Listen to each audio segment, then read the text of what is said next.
Listen to what this guy has to say about Chase Rogers dealing with his divorce. It's quite remarkable. Thank you. I like the name Bill as well, but my name is Paul Greenan. It's clearly saying Paul. It must be the combination of a late last night and apparently going to be late tonight that my eyes are playing tricks on me. Well, I'll try to be as brief as possible. My name is Paul Greenan, and first I'd like to say that I'm dedicating this testimony today to my son. I'm an attorney admitted to practice in the states of Connecticut, New York, and before the United States Tax Court. I hold a bachelor's degree from NYU, an MBA from NYU, a law degree from Fordham Law School. I have worked for the largest law firms and investment banks in the country, including Skadden Arps, JP Morgan, and Morgan Stanley. I maintain a law practice in Stamford, and my children reside in Representative Tong's district. I'm here to testify not only on behalf of my children, but on behalf of what I believe to be a silent majority of honest, dedicated attorneys who want to restore integrity to our family courts. It's no secret to practitioners in Stamford Family Court that during Chief Rogers' tenure, that court has seemingly been run for the benefit of a small, well-connected group of unscrupulous attorneys and court appointees. I have first-hand experience. In February 2009, my wife and I filed for divorce. The court appointed a guardian ad litem.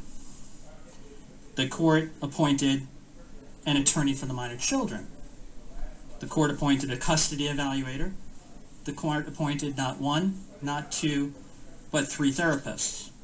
The court appointed an attorney for the guardian ad litem, who himself was an attorney. The court appointed a visitation supervisor, and attorneys were appointed for the attorney for the minor children. Collectively, they billed my family more than $5,000 per hour. Custody studies were ordered, psychological evaluations were ordered, and various reports were ordered. Legal fees and court-imposed appointee bills quickly approached $1 million. If that were not shocking enough, I was offered a cash for kids deal. My own lawyer advised me to bribe the attorney for the minor child and the guardian ad litem. That, he said, would stop the nightmare and guarantee a favorable outcome. Bribing all these judges to get a favorable outcome. It was, he said, the way things were done in Stamford Family Court, and in fact, the GAL and the AMC offered me custody of my children. I refused. I fired my attorney, and I have since been extensively interviewed by prosecutors, and thankfully we now have an FBI task force investigating this and other allegations of corruption in the Stamford Family Court. But that's not the worst part. $1 million. Judge Kalmar penned a shocking, scurrilous, 28-page online memorandum of decision, which released the names, addresses, medical histories, and psychiatric histories of my children online, on the internet, for their peers to read. Both my wife and I begged that the decision be sealed. No one cared. Shortly after the online publication of the decision, my then 12-year-old son suffered a nervous breakdown. With just 6 weeks to go, he was unable to graduate from Greenwich Catholic School. And today, at just 15 years old, my child must attend a school for children with special needs at the cost of $57,000 per year. paid for by the 57,000. taxpayers of our state. We appealed, and the appellate court refused to seal the trial court's memorandum decision. And the appellate court, a day after our governor signed... Let me just intercede.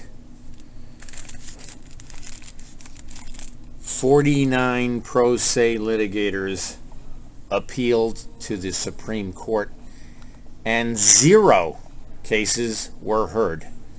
0. That is what we're doing. And 0 cases may be heard. Put it this way. The Claims Commissioner of Connecticut State-Created Liabilities heard 0% of the cases for 5 years. So, cases that come and gone, where children fell at schools that had no insurance, where the people couldn't afford 9 surgeries to fix their teeth, grew and caused lots of problems. And the schools had no insurance. There was no adult on duty. There was no supervision of the children in the after-school program at a Connecticut school. And they refused to hear the case. So let me get back to this poor gentleman. And last year's bill to reform the jail and AMC system affirmed the $252,000 in GAL and AMC fees. We sought review of these decisions by the Connecticut Supreme Court, headed by Justice Chase Rogers. Dismissed. And she denied our request in its entirety. Today, the law in our state is that our courts can release personal information of minors online if those minors are involved in a divorce. My children, my wife and I, my ex-wife, we didn't ask for our children to be involved in the divorce. We simply merely wanted to separate. We can thank Justice Chase Rogers for this. Yeah, you can thank her for a It's lot. too late for my family. It's too late for my child. But I can tell you, our family courts are broken. I believe him. And we can't afford another 8 years of this. No, we can't. And that's my testimony to you here today. Representative Brimley. These people on the judiciary Thank you, should Mr. be Chairman, and thank you for really your tarred and testimony. feathered. Certainly, what you've shared with us today is disturbing based on the information you're providing. What did you and your ex-wife not agree regarding your minor children that you believe a guardian ad litem and an attorney for the children were appointed? Hockey I practice. believe we had typical disagreements concerning scheduling the children's activities, things like hockey. And the court, a certain judge in that courthouse, Judge Mary Louise Schofield, who presided over the wedding of the attorney who advised me to pay bribes to GL and AMC, started the ball rolling Bribes. with appointees. So you had disagreements with your now ex-wife regarding parenting time, access to the children. Correct. Okay. And which is, again, you know, as guardian ad litems are appointed when parents can't reach decisions in those regards. But also interesting, if you can, maybe I misunderstood, but you had indicated that there was an attorney appointed for the guardian ad litem. That's correct. My guardian ad litem was Eric Broder of Westport, Connecticut, and he asked the court Eric Broder. What a that scumbag. an He's an attorney. be appointed for him. And in fact, And he's an attorney. the court, in an ex parte motion, appointed an attorney in Westport, Connecticut, I believe his friend, Melissa Needle, to represent him in court proceedings. Together, at $500 per hour each, they billed my family $1,000 an hour. And for what purpose did the court appoint an attorney for the guardian ad litem in your matter? Because we asked that he be removed, because he wasn't meeting or speaking with the children. And over the course of a 2-year period, he spent a total of 4.5 hours with our children and billed over $150,000. So was the attorney appointed to investigate $150,000 for Guardian ad litem 4.5 was properly doing hours. their job? I'm trying to get an No, understanding. the attorney was appointed to defend him against our request that he be removed. And when you say that the court appointed an attorney for the guardian ad litem, meaning the court paid for it? Well, obviously you actually said you paid for it. I'm trying to understand. One case I'm following had 3 attorneys billing $600 an hour each, and they built up a $2 million bill. And under Correct. what authority a court would appoint an attorney for a guardian ad litem? I'm trying to understand as well. Okay. And you also said that an attorney was appointed for the attorney of the children. Yes, the attorney for the minor child, the attorney for the GAL, himself an attorney, Melissa Needle, was also then appointed as attorney for the minor children. And after, again, approximately a 2-year period, we found out that she had never, in fact, met the children. So we brought that entire issue up on appeal to the appellate court as well as the Supreme Court. The man speaking worked for Skadden Arps, which is probably the most respected securities attorney law firm in the nation. So they knew that they could bill him out the ass. And what that attorney did was hire an appellate firm, Horton, Knox and Shields, to represent her. So we had a case of attorneys representing an attorney who was appointed to represent an attorney. But is this all in your family matter, or are these individuals, It's whether all in guardian ad one- litem and another attorney, are hiring their attorneys to defend themselves? And billing the family. And it's all in the family matter. So you were paying for the attorney for the attorney for your children, and also the attorney that was appointed for the guardian ad litem in your matter? Yes, up until the point where, fortunately, there was a decision in the case of Perry v. Perry, which eliminated the practice of the court being able to appoint attorneys for GALs and attorneys for minor children. And do you recall how much you actually paid, or did you not pay anything? I did for not those- pay it. That bill was a separate bill. The attorney for the minor child Great.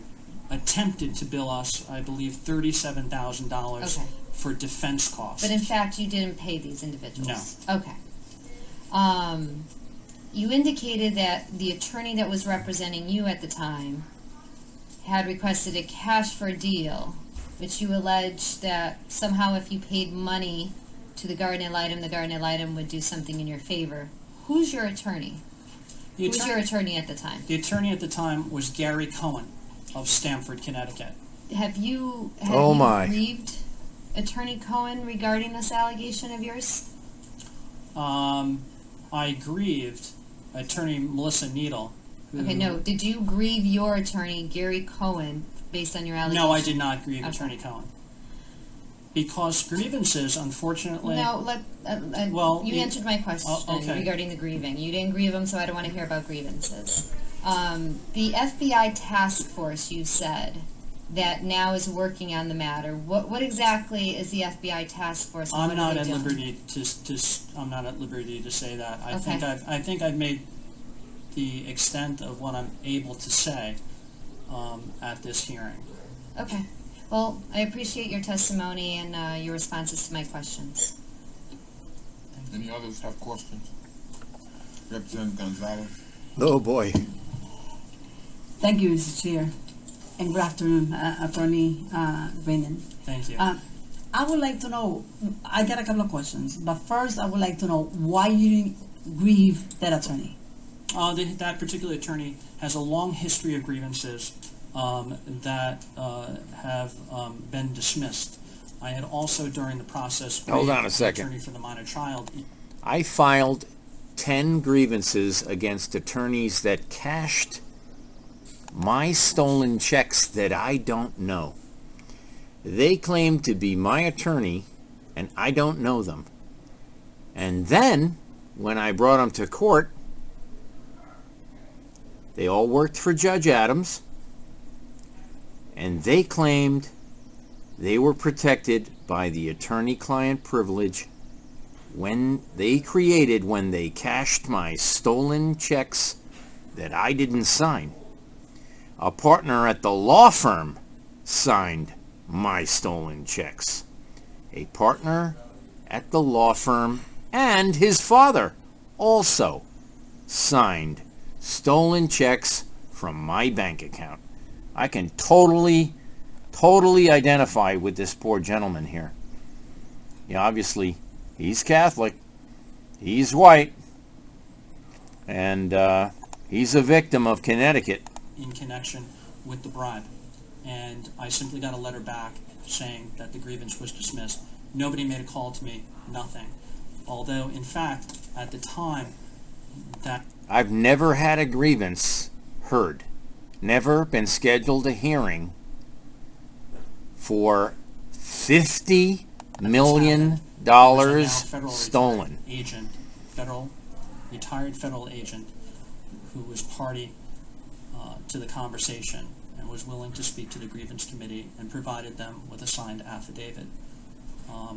I unfortunately don't have faith in the grievance committee. Now, in addition, that attorney, Attorney Cohen, I know for a fact, has previously been brought up on presentment for possible disbarment by the Chief Disciplinary Counsel. And that's in connection with a finding that Attorney Cohen solicited a $300,000 bonus in a family matter. He was, I believe, bonus plea bargained or sentenced to 250 hours of community service. And that 250 hours of community service was forgiven, partially. Forgiven? By Judge Linda Monroe, who was then head of the family court. Okay, so thank you for that You're welcome. answer. And Can you believe this to your corruption? knowledge, there are other cases, to your knowledge, as an attorney and a parent out there, there are other cases where the court have issues, decision containing a child personal information. Yes, I think there are a number of cases online. Even in my case, there was a pendente lite order issued by a judge out of Stanford Family Court that included my children's actual birth dates. So now my children's information is entirely online, and puts them at tremendous risk for identity theft and obviously other issues that I think we'd all fear for our children if it was your children. Okay, and just help me understand, if that's not illegal, with the HIPAA law out there, it's not just, sharing information, medical information. Absolutely. Absolutely. We fully briefed these issues to the appellate court, and it simply was affirmed. And then my quite capable appellate attorney, David DeRosa, fully briefed the matter to the Supreme Court, and they declined to even hear the matter. Wow. And any other family with outrageous fees that you know? As recently as last week, there is a case in Stanford. It involves a pro se parent, a mom. The court appointed an attorney for the minor child who I believe suffers from certain disabilities. The bill in that case was, if I'm remembering correctly, $392,000, and the court also approved $87,000 in interest at the rate of 10% because the mother wasn't able to pay the bill fast enough. The court also granted a lien on the family property, and the attorney for the minor child in that case is an attorney named Sandra Lax, who asked that the mother be incarcerated if the house wasn't sold quickly to pay her bill. And when you mentioned before, Excuse Perry me? versus Perry, Yes. right? And there was the decision that a judge cannot order a parent to pay, or what was the result? The Perry versus Perry decision has a very narrow, a narrow holding. Basically, and again, if I'm remembering correctly, it says that the court cannot appoint attorneys for the minor children. It seems like that should just be common sense, but I guess it had to be ultimately ruled on. Okay, and you said before, like the attorney asking to pay bribes. Yes. Any other family or parent out there about the same with the same comment, the same issue, the same problems? I'm aware of a case, again, in the particular case of the particular attorney I mentioned, where $300,000 bonus was solicited from a family law client. And there's also another case I'm aware of where a parent has submitted an affidavit saying that a family lawyer, and forgive me, offered to reduce her bill by $50,000 in exchange for sexual intercourse. Wow. Okay, and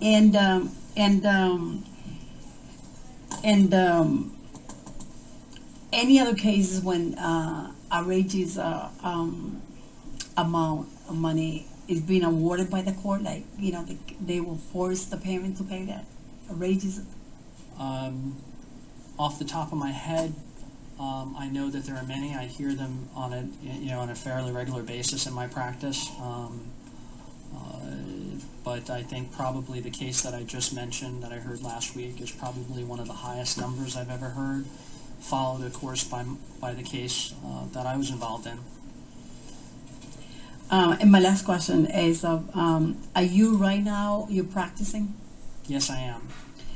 And you very expired, so I want to make this clear, but as far as you're very stable, right? You're not a disgruntled parent out there. Oh no, ma'am, I'm not, Representative Gonzalez, I'm not a disgruntled parent. I'm an unhappy dad, an unhappy father of a child who was previously well and is no longer well. Okay, and my the reason why I asked that question, I think I will say that that the reason for the question is that every single parent out there, they are complaining and they are suffering and they have this kind of problems. The response to all of that is that they are disgruntled parents. But let me finish. But I'm very happy that we have an attorney. That I'm sad that you're going through that problem. Yes. But we have an attorney that come here and testify, to those kind of problems that attorney is practicing right now. So the reason the reason about being disgruntled, I think that is very clear, to us here, that that's out of the question, that that's not the reason why a parent complains. I am here out of a sense of duty to the state of Connecticut, and as a sense of duty as an attorney practicing law in our state. I also want to say that I am a certified Guardian Ad Litem and attorney for minor children myself. I've been certified for many years, and I've offered always to work for state rates. Not once have I ever been appointed.